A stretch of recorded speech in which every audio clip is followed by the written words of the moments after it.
Bonjour à tous, aujourd'hui on se retrouve pour une vidéo concernant les amérantes et les fantômes et comprendre en fait leur fonctionnement. Donc en fait quand tu pars de ta vie terrestre, déjà il y a trois mondes qui s'ouvrent à nous.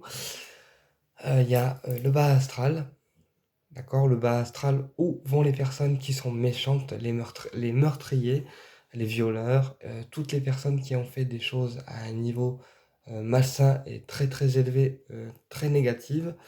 Il y a le purgatoire, par exemple, où vont les personnes qui sont méchantes, négatives, qui vont aller purger leurs peines et apprendre en fait leurs erreurs dans le purgatoire, qui vont purger une peine plus ou moins élevée en fonction de ce qu'ils ont fait dans leur vie terrestre.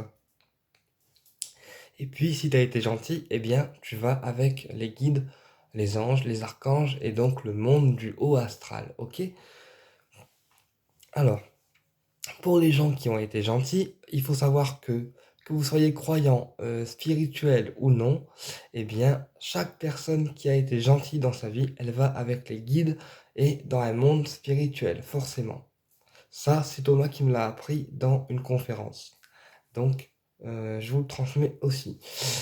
Euh, ensuite, une âme errante, qu'est-ce que c'est? C'est une âme qui est désincarnée de la vie terrestre, d'accord?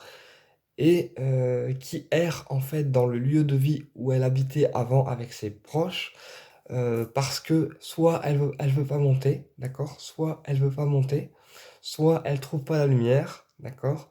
Soit elle reste accrochée aux proches et continue à vivre sa vie physique dans l'illusion sans forcément savoir qu'elle est partie et qu'elle est morte. Donc, dans ces cas-là, eh bien, il faut en fait l'aider à trouver la lumière.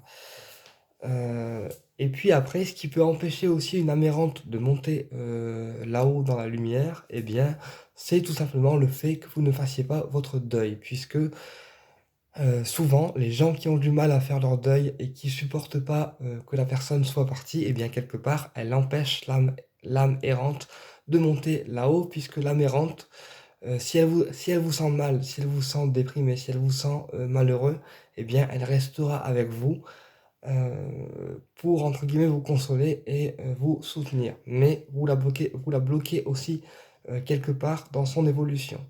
Ok?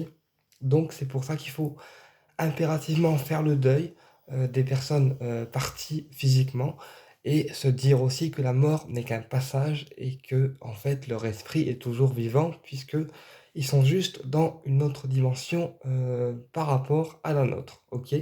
Mais leur esprit est toujours bien vivant. C'est juste qu'ils ont plus de corps, plus de matière, ils sont juste énergie, c'est tout. Euh, Ensuite, quand une âme errante ne trouve pas la lumière, comment on fait? Eh ben, soit on la fait monter grâce à l'archange Michael, on ouvre un puits de lumière et puis on la fait monter grâce à l'archange Michael dans l'au-delà, ok? Soit on appelle l'archange Azraël qui correspond au rayon vanille pour ceux qui ont fait la formation des rayons avec moi, et c'est aussi un archange qui fait passer les âmes et qui adoucit en fait les deuils. Soit on peut aussi appeler l'archange Jérémiel, qui a le rayon violet doré, qui fait passer aussi les âmes dans l'astral. Euh, alors, si vous avez des rayons, vous les visualisez et vous appelez les archanges. Et si vous n'avez pas des rayons, eh bien vous appelez l'archange concerné et puis il viendra tout seul.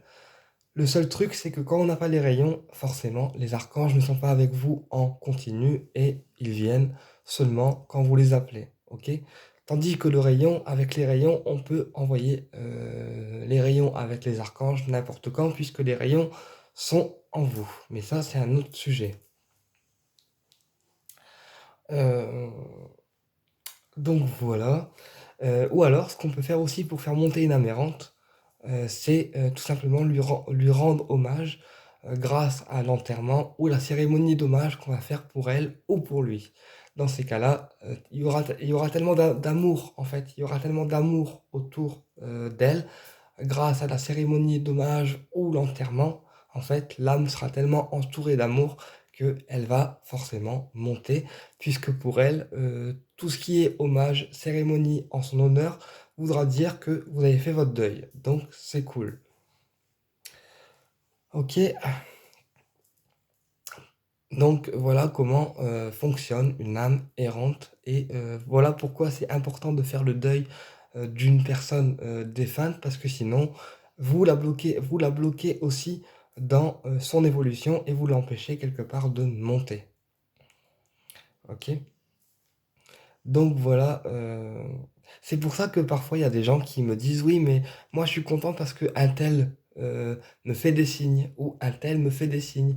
Oui, peut-être qu'il est décédé et qu'il vous fait des signes, mais ça veut aussi dire que peut-être qu'il a envie de monter. Il a peut-être envie aussi que vous fassiez votre deuil et pour pouvoir monter dans la lumière. Donc quelque part, il est peut-être pas forcément heureux de rester avec vous tout le temps parce que lui aussi, quand on meurt, on a aussi besoin d'évoluer. Sauf que comme vous, êtes dans la tristesse, dans la colère, dans la haine et dans, les pleurs, eh bien l'âme est obligée de rester avec vous le temps que vous allez mieux et donc vous la bloquez parce qu'elle ne trouve pas la lumière.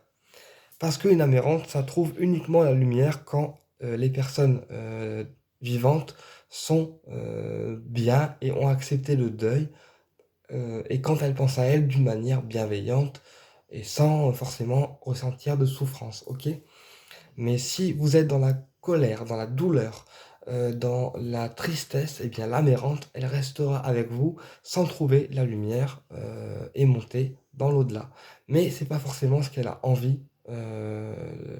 de faire puisque chaque âme a besoin de trouver son chemin dans la lumière une fois qu'elle est passée de l'autre côté. OK? Donc, les âmes, une fois qu'elles sont parties, elles montent dans la lumière, mais elles peuvent aussi de temps en temps, venir avec vous pour vous dire qu'elles sont bien présentes, et puis vous aider par rapport à certaines situations, vous protéger, voilà. Ce n'est pas parce qu'elles montent, qu'elles vous oublient ou qu'elles ne seront plus là, elles viendront, mais quand elles en auront envie et quand elles jugeront que c'est nécessaire pour vous. Voilà. Après pour les personnes qui brûlent des bougies, on peut aussi mettre une bougie blanche, pour quelqu'un qui est décédé pour lui rendre hommage, puisque la bougie blanche, comme je l'ai expliqué dans les vidéos précédentes, eh bien c'est une bougie, qui apporte la paix et qui apporte la lumière aux personnes défuntes. Donc ça va aussi l'aider en fait à, trouver, la lumière dans l'au-delà. Voilà. Donc j'espère que la vidéo, vous a plu, qu'elle vous a apporté des réponses à vos questions. Si vous avez apprécié la vidéo, un petit pouce bleu, un petit commentaire et je vous dis à, plus pour une prochaine vidéo.